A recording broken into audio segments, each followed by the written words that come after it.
여러분 안녕하십니까? 이어서 광주 MBC 뉴스데스크입니다. 12.3 비상계엄이라는 헌정사적 위기를 넘어선 지금 우원식 국회의장이 내란 극복의 마침표로 5.18 개헌을 선언했습니다. 오 의장은 광주 MBC와의 대담에서 6.3 지방선거와 국민투표를 동시에 치르자고 공식 제안했는데요. 한편 남은 임기 동안 개헌을 위해 혼신의 힘을 다하겠다고도 강조했습니다. 천홍희 기자입니다. 담장을 넘어 국회로 들어가 계엄 해제 표결을 이끌어낸 우원식 국회의장. 윤석열 탄핵을 이끌어냈던 광주 정신을 헌법 전문에 담는 개헌을 논의하기 위해 광주를 찾았습니다. 우 의장은 광주 MBC와의 인터뷰에서 5.18 정신을 헌법 전문에 담아야 한다고 거듭 강조했습니다. 5.18의 저항과 희생의 역사가 있었기 때문에 12.3 비상계엄 당시 국민들이 국회를 지키고 국회의원들도 빠르게 모일 수 있었다며 광주 정신의 의미를 되새겼습니다. 국민을 이기는 권력은 없다. 민주주의는 결국 승리한다라고 하는 것을 아주 웅변적으로 보여준 것이 광주였고 그것이 광주 정신이라고 생각합니다.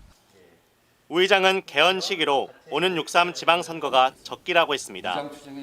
선거 투표와 함께 개헌 투표를 하면 참여율도 높고 윤석열 내란 재판 1심 선고도 나온 이후인 만큼 시기도 적절하다는 겁니다. 합의할 수 있는 개헌안을 만들어서 지방선거 때 국민투표로 같이 하자 이렇게 생각을 하고 있습니다. 오는 5월 임기를 마치는 우 의장은 가장 아쉬웠던 점으로 아직 5.18 정신을 헌법 전문에 담지 못한 것을 꼽았습니다.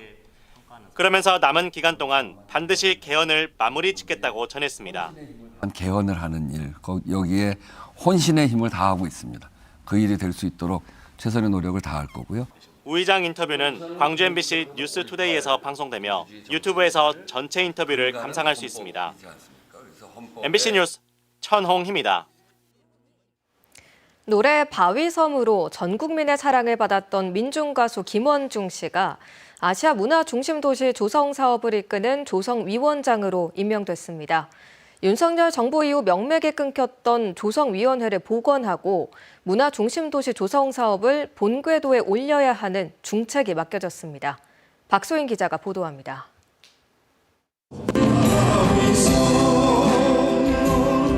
(1980년대) 노래 바위섬으로 5월 광주의 상처와 외로움을 위로했던 가수 김원중. 최근까지도 가장 낮은 곳의 삶과 소망을 노래에 실어 민중과 함께 나눴습니다. 이재명 대통령은 그런 가수 김원중을 아시아 문화중심도시 조성위원장으로 임명했습니다. K민주주의와 아시아의 문화중심도시로서의 어떤 그런 결합 부분에서 기대를 하고 있으신 것 같아요. 그래서 그 말씀에 대해서 지금 깊이 고민을 좀 하는 중입니다.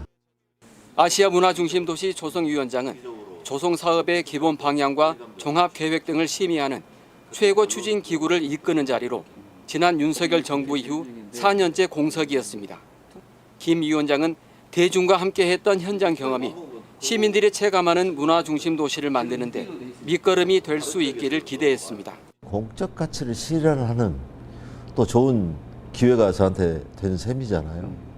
그래서 그 현장의 경험을 바탕으로 한번 일을 해도 좀 되겠다.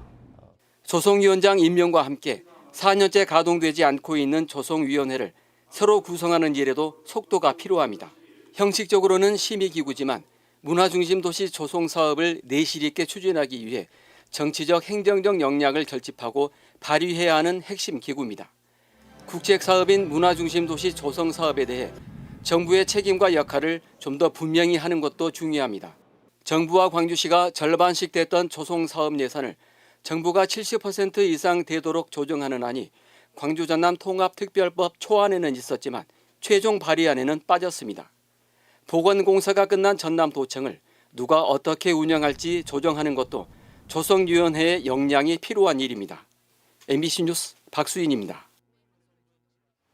광주시 의회와 전남도 의회가 광주와 전남 행정통합에 공식 찬성했습니다. 일부 반대에도 불구하고 중요한 관문을 통과하면서 행정통합 추진은 더욱 탄력을 받게 됐습니다. 정용욱 기자입니다. 교육계 시민단체들이 행정통합특별법에서 독소 조항을 삭제하라며 광주시의회 본회의장 앞에서 현수막 시위를 벌입니다. 대책 없는 교육통합 반대한다! 반대한다! 반대한다! 반대한다! 어수선한 분위기 속에서 민주당 의원 22명이 참석한 가운데 진행된 행정통합 찬반 투표는 만장일치로 가결됐습니다. 의사일정 제1항 광주광역시와 전라남도 통합에 대한 의견 제시의 건은 찬성으로 채택되었음을 선포합니다. 반대가 없었던 건 아니지만 역부족이었습니다. 국민의힘 김용임 의원은 주민투표 없는 통합이 된다면 광주의 정신은 사라질 것이라며 반대 입장을 밝힌 뒤 표결에 불참했습니다. 제가 할 수 있는 최선을 다해서 시민 투표 없는 이 안건에 대해 반대를 하고자 합니다. 전남도 의회 역시 마찬가지입니다. 통합 추진을 당론으로 채택한 더불어민주당이 다수를 차지한 의회 구조 속에서 압도적으로 동의안이 가결됐습니다. 재석은 53명 중 찬성 52명, 기권 1명으로 채택되었음을 선포합니다. 행정통합에 대해 지역사회의 공식적인 동의를 구하는 절차를 주민투표 대신 시도의회 동의로 가름한 겁니다. 이제 행정통합은 소관 상임위를 거쳐 법사위, 본회의로 이어지는 국회 시간에 집중됩니다. 이런 절차가 아무리 늦더라도 3월 5일 안에는 모든 것이 종료돼야지 이 통합선거도 칠 수 있겠다. 하지만 특별법에 국세의 지방세 전환과 미래 첨단 산업 육성, 공공기관 이전 등을 구체적으로 담아야 하는 숙제가 남았습니다. 40년 만에 광주 전남 통합이라는 목표에 한층 더 가까워진 행정통합. 이제 공은 국회로 넘어갔습니다. MBC 뉴스 정용욱입니다. 전라남도와 광주시가 공동 주최하는 행정통합 관련 권역별 시도지사 타운홀 미팅이 전남 서부권에서 처음 시작됐습니다. 공청회가 절차를 밟는 자리였다면 타운홀 미팅은 주민 반응을 직접 확인하는 여론 점검의 성격인데 정작 주민 목소리가 부족해서 아쉬웠다는 평가를 받고 있습니다. 이 소식 목포문화방송 서희령 기자가 보도합니다. 이번 타운홀 미팅은 행정통합 논의 시작 이후 강기정 광주시장이 처음으로 전남 서부권 주민과 직접 마주한 자리로 주목받았습니다. 강 시장은 과거 국가 컴퓨팅 센터 유치를 놓고 전남과 경쟁했던 사례를 언급하며 행정통합은 파일을 나누는 것이 아니라 파일을 키우는 데 더 집중해야 한다고 강조했습니다. 1+1이 2가 되는 게 아니라 1+1이 5가 돼서 5를 어떻게 나눠 먹을 거냐 이런 고민으로 우리는 광주와 전남이 함께 내세운 건 3축을 중심으로 한 균형 잡힌 산업 육성 전략입니다. 풍부한 재생에너지를 기반으로 한 서부권의 산업 여건을 광주의 AI 모빌리티 산업과 연계해 성장 동력으로 삼겠다는 구상도 제시됐습니다. 광주 전남이 머리를 맞대고 정말 미래 청산인, 특히 산업을 육성하는 그런 청산인을 만들어야 된다 생각을 하고요. 전날 마무리된 27개 시군구 주민 공청회와 달리 이번 자리는 양 시도의 입장을 한 자리에서 들을 수 있다는 점에서 의미가 있다는 평가도 나왔습니다. 하지만 지역 주민 참여 확대를 강조해온 이재명 대통령의 기존 타운홀 미팅 방식과 비교하면 운영 방식에 대한 아쉬움도 적지 않습니다. 광주시장과 전남도지사가 양 시도민들을 직접 만나겠다는 취지의 행사였지만 사전 질문에 준비된 답변이 반복되면서 형식적 소통에 그쳤다는 지적도 나옵니다. 또 현장 질문자들 역시 일반 주민보다는 군수와 도의원, 군의원 중심으로 꾸려졌고 주민질의 대다수는 미리 촬영된 영상 화면으로 대체됐습니다. 참석자 사전 선별을 최소화하고 현장 자유 발언을 보장했던 대통령실 주관 타운홀 미팅과는 대조적인 모습입니다. 관심이 쏠렸던 통합 주청사와 명칭 문제 역시 구체적인 답변 없이 원론적 설명에 그쳤습니다. 통합은 무한대의 상상력을 발휘해야 된다. 청사도 기획조정실도 여러 개일 수 있다. 이런 생각이 듭니다. 이 부분을 잘 우리가 상생적 차원에서 이렇게 대승적 차원으로 서로 이해하고 공감해서 나가야 된다. 또 행사에 앞서 목포대 관계자 등이 참석해 행정통합 이후 변화를 짚는 전문가 토론도 예고됐지만 실제 논의는 장점을 나열하는 수준에 그쳤습니다. 다음 타운홀 미팅이 오는 10일 광주시, 오는 13일 동부권에서 이어질 예정인 가운데 형식이 아닌 실질적인 주민 소통으로 이어질 수 있을지가 관건입니다. MBC 뉴스 서희령입니다. 보건복지부가 응급 환자가 병원을 찾지 못해 떠도는 응급실 뺑뺑이를 막기 위해 복지부가 이송병원을 직접 선정하는 시범 사업을 광주와 전라 지역에서 시작합니다.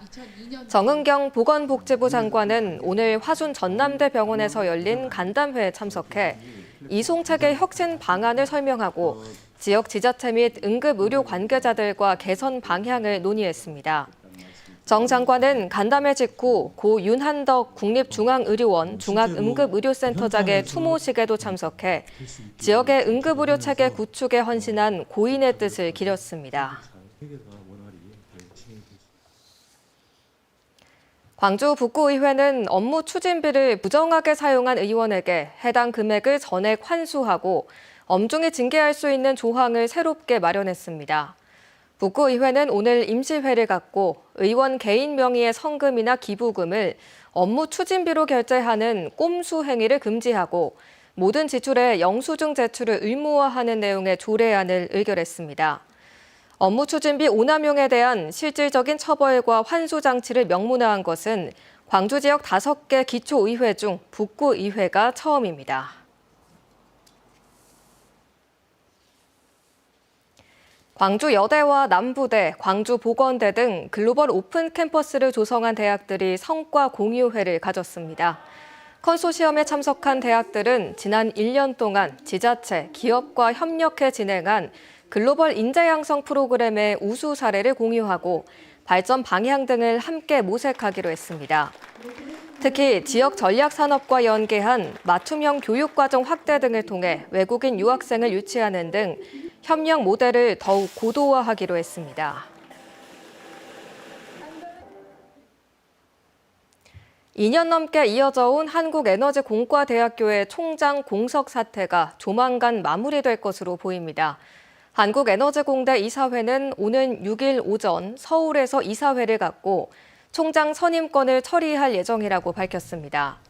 이사회는 지난 2024년 11월 에너지공대 총장 후보 추천위원회가 공모를 통해 압축한 3명의 총장 후보에 대해 논의할 것으로 전해졌습니다.